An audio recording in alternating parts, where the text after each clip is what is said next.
Halo, selamat malam.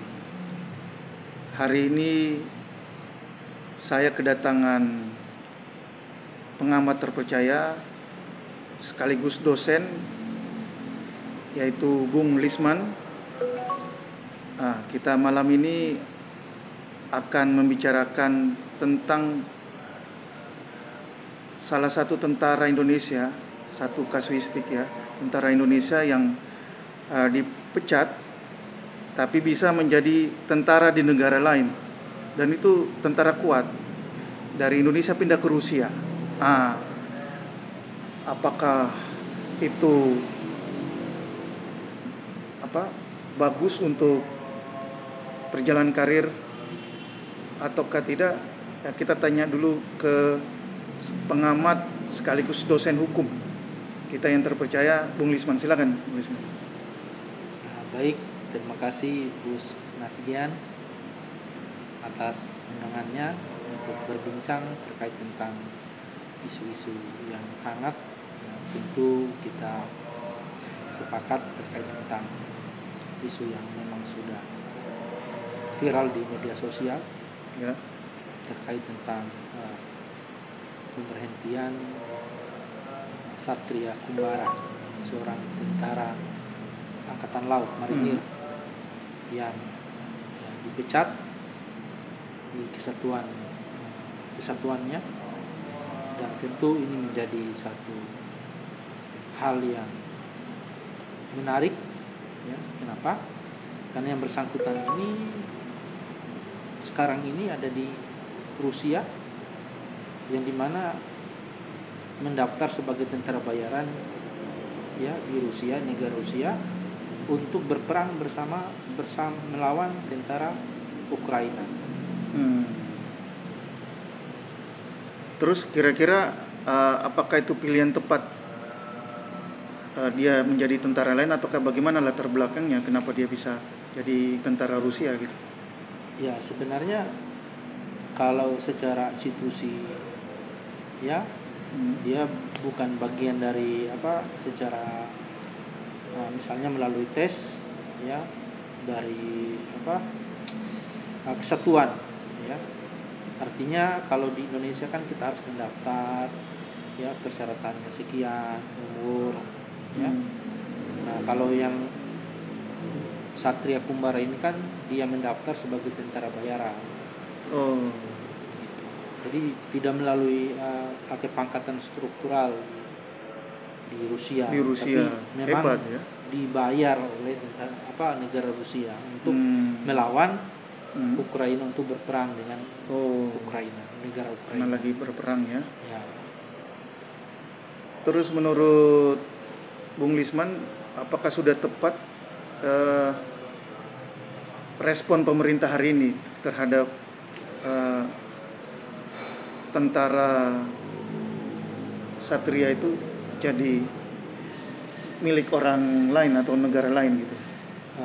Respon pemerintah ya sangat kaget dengan berita viral tersebut, yang pada akhirnya yang bersangkutan itu setelah dikonfirmasi di Kesatuan Angkatan Laut, Satuan Marinir, ternyata yang bersangkutan itu sudah diberhentikan, dipecat keanggotaannya sebagai tentara Angkatan Laut atau Marinir.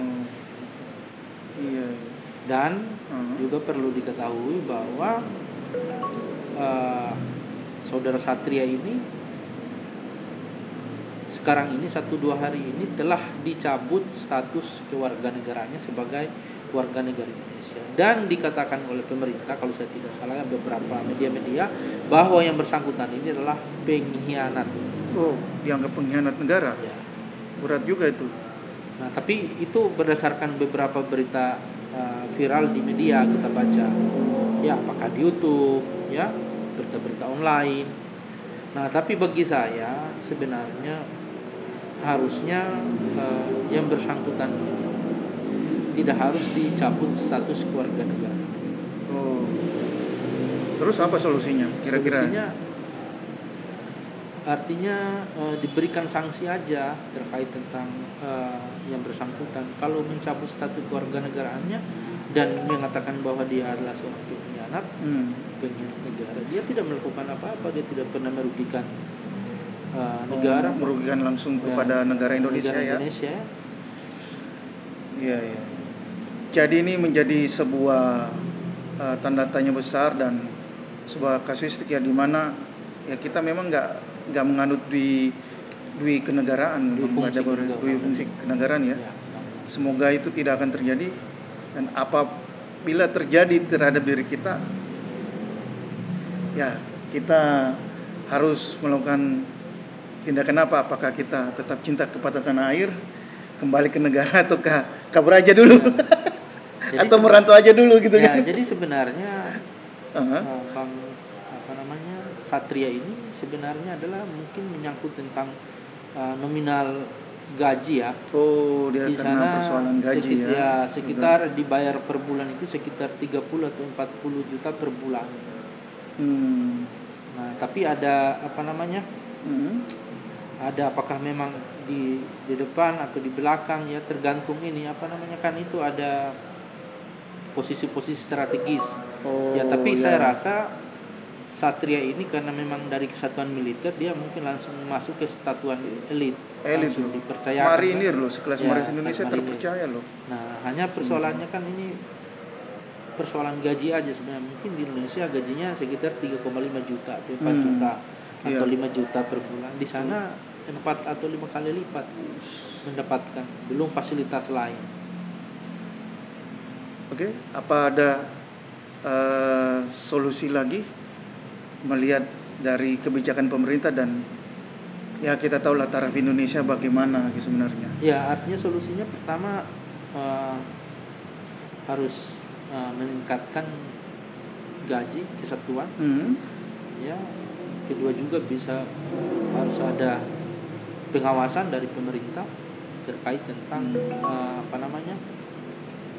anak-anak bangsa atau warga negara yang memang berperang, dia pergi mendaftar untuk berperang. Iya. Nah, karena yang menjadi persoalan juga adalah ini, Bung Nasir, saudara Satria ini ketika menjadi tahanan perang didapat oleh tentara Ukraina, dia bukan bagian dari tahanan perang. Itu perjanjian internasional terkait tentang perang.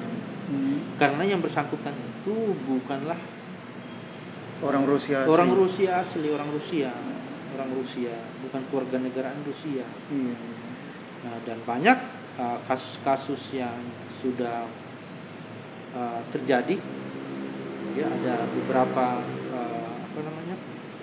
ditangkap, ya, apakah itu yang dari Rusia, apakah itu dari Ukraina, negara-negara lain sebelumnya yang melakukan perang.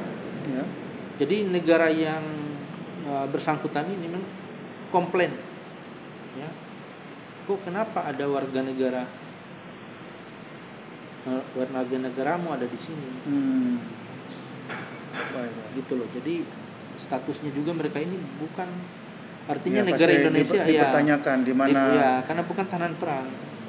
Dia di mana dia berasal, apakah dia sewana ataukah betul-betul murni tentara organik dari negara yang lagi berkonflik ya. Jadi persoalannya juga begitu. Jadi nama negara Indonesia juga mungkin akan jelek juga di mata khusus di misalnya di di Ukraina misalnya. Betul. Karena tapi mudah-mudahan yang bersangkutan ini selalu menang, ya, tidak ada masalah dalam berperang, ya, melawan tentara Ukraina. Kita doakan supaya selalu sehat, dan kita juga dukung beliau menyangkut tentang dia semata-mata di luar negeri untuk mendaftar sebagai tentara bayaran itu adalah mungkin kesejahteraan, kesejahteraan untuk keluarganya. Oke, terima kasih. Nah, ini perlu juga diawasi. Kenapa jangan sampai tentara-tentara lain atau warga Indonesia bisa tergoda, karena kan gajinya sangat fantastik. Nah itu dia. Nah, mungkin Ini Bung tambahan Nasgian, lagi nih ya, permasalahan. Bung Nasgian mungkin akan tertarik juga, ya, tapi bukan dalam konteks perang, mungkin dalam konteks seni. Kalau dalam konteks perang, persyaratannya Bung Nasgian belum mampu untuk menjadi garda terdepan kita kan untuk berperang. Belum pernah masuk sebagai mau wajib militer atau tentara organik gitu. Tapi mudah-mudahan tidak terjadi lagi. Ya mudah-mudahan. Dari warga atau dari, karena memang dunia lagi sedang nggak baik-baik saja, pada perang semua. Boleh jadi mencari nafkah sebagai tentara bayaran itu. Ya, tapi kalau seperti ini masalahnya harus gaji kesatuan itu harus kalau misalnya benar-benar bahwa ini persoalan ekonomi, bahwa mungkin di sana lebih besar, artinya gajinya harus dinaikkan lagi, lebih diutamakan diutamakan supaya sejahtera. Ya mungkin begitu. Ya. Terima kasih atas penjelasan singkat, padat dan jelas mengenai apa yang terjadi secara hukum internasional. Memang ada bagaimana memperlakukan pada saat perang dan damai orang-orang tentara relawan ini juga, termasuk kepada rakyat sipil sebenarnya. Ya banyak kasus, termasuk kemarin yang menjadi pasukannya ISIS juga. Itu kan yang pulang pun dianggap kafir lah, harus perlu dilokalisir dulu sama pemerintah para mujahid itu. Nah ini memang tantangan ke depan, karena dunia lagi nggak baik-baik saja, perang karena kepentingan ekonomi dan lahan, itulah bukan atas nama agama semata, tapi memang faktor ekonomi yang melatar belakang itu semua. Sekian dari saya dulu, saksikan terus channel Nasgian Junedi di YouTube, Instagram, dan di TikTok saya, berita dan isu-isu update. Jangan lupa komen, subscribe, dan like-nya. Salam perdamaian.